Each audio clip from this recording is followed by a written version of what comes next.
Good day everyone, I'm Mari Carpigusela, third year criminology student of.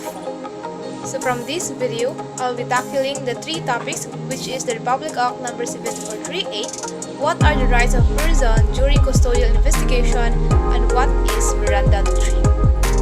The Republic Act number 7438, it is an act defining certain rights of person arrested, detained, or under custodial investigation, as well as the duties of their arresting, detaining, and investigating officers, and providing penalties for violations.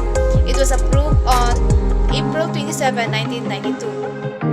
So the RA 7438 regulates the rights of individuals who are arrested, detained, or under custodial investigation, ensuring their protection from abuse.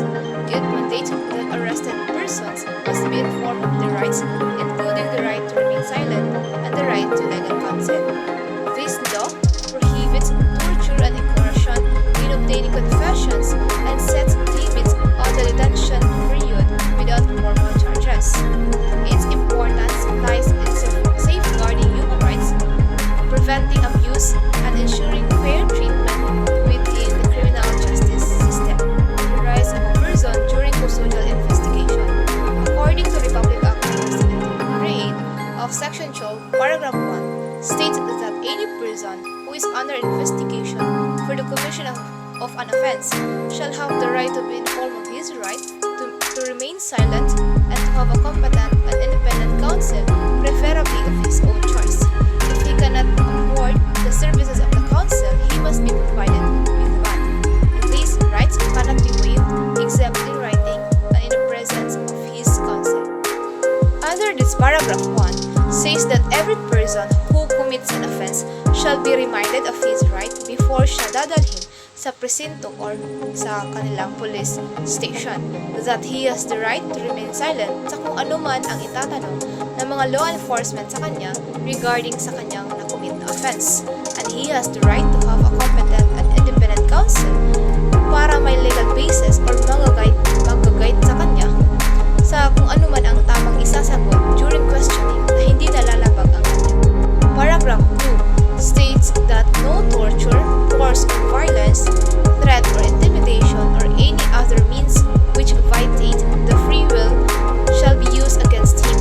Secret detention, places, solitary, incommunicado, or other similar forms of detention are prohibited. Paragraph 2. During sa pagtakip ng isang individual, ay hindi siya pwedeng i-torture o anuman ang mga panakot na gagawin ng mga law enforcement para lang siya ay sumagot, at hindi dapat siya dadalhin sa kahit anong mga secret facilities na doon siya ikukulong dahil that is a violation under the Section 12, Paragraph 2 of the Republic Act 7438.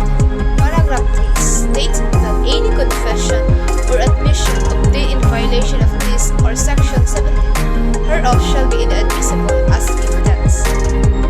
So under Paragraph 3 states that if one person who is under custodial investigation at may force na ginawa or threat sa kanya para lang mapaamin siya sa kanyang kasalanan, ay labag yun sa batas at hindi pwedeng gamitin yung confessions niya sa korte as an evidence dahil product yun ng violations, and it will be meaningless and it will not be accepted as an evidence against him.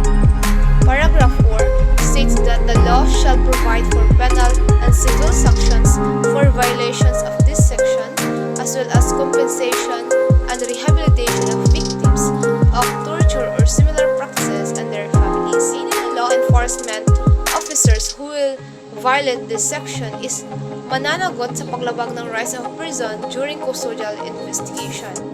What is Miranda Doctrine? The Miranda Doctrine means that prior in questioning during custodial investigation, the person must be warned that he has the right to remain silent, that any statement he gives may be used as evidence against him, and that he has the right to the presence of an attorney, either retained or appointed. The name comes from the U.S. case Miranda versus Arizona 16L ed. 2D 694, in which the U.S. Supreme Court laid down the principle of custodial rights of an accused. So the Miranda Doctrine is a legal principle that requires law enforcement officers to inform a person of their rights before interrogating them while in custody. These rights include the right to remain silent, the right to an attorney, ensuring that any statements made are voluntary and not coerced. Example, if a suspect is arrested, the police must say, "You have the right to remain silent. Anything you say can be used against